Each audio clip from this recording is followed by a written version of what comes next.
আরে কাল তো সবাই বলেছিলি আজ সময় মতো আসবি, আবার দেরি। কালকে সবাই ফ্যান্সদের তো আমরা বললাম যে আমার ওয়েদার খারাপ তাই তাড়াতাড়ি আসবো, আবার দেরি। আমি তো সময় মতো নিয়ে এসেছি, কিন্তু ঘড়িটাই আমার থেকে পিছিয়ে আছে। বাহ, এবার ঘড়ির দোষ। হোমর মতো তো বুড়োদের মতো চেয়ারে বসে আছি। প্যারালাইসিস যারা তারা চেয়ারে বসে থাকে, আমরা দুজন চেয়ারে বসে আছি।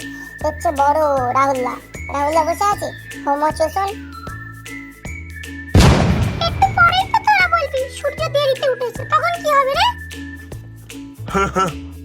আজ একটা নতুন চ্যালেঞ্জ হবে। হ্যাঁ ভাই, তোরা শোন ভালো করে, যে সবচেয়ে বড় মিথ্যে বলবে সেই জিতবে, আর তাকে পুরস্কার দেওয়া হবে চকলেট। তোরা জানিস কাল আমি পড়তে বসেছিলাম, তাই এটা তো মিথ্যে না।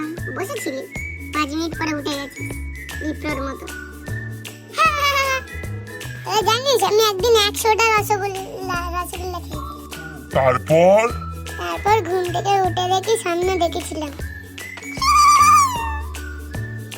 আমি এমন দৌড়াই, আমাকে দেখে চিতা বলে ধীরে ভাই, এবার আমি হেরে যাব।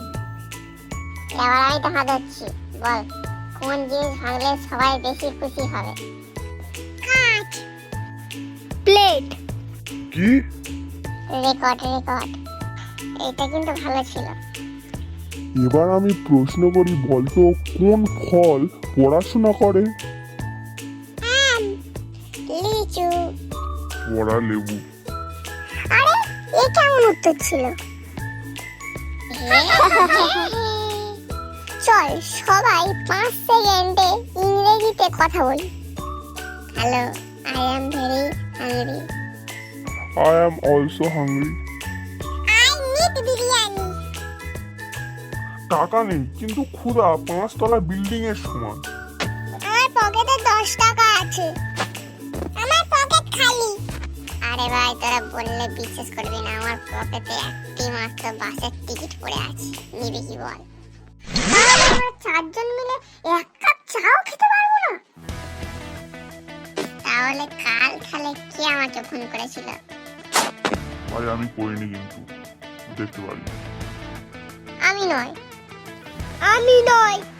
তাহলে ফোনটা কি ভূতে করেছিল?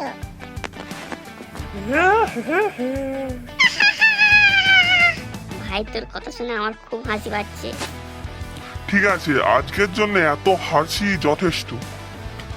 কাল আবার নতুন কাণ্ড হবে, আর কাল যে দেরি করে আসবে তার অবস্থা খুবই খারাপ হবে। কিন্তু আসলে ভাই কি হবে?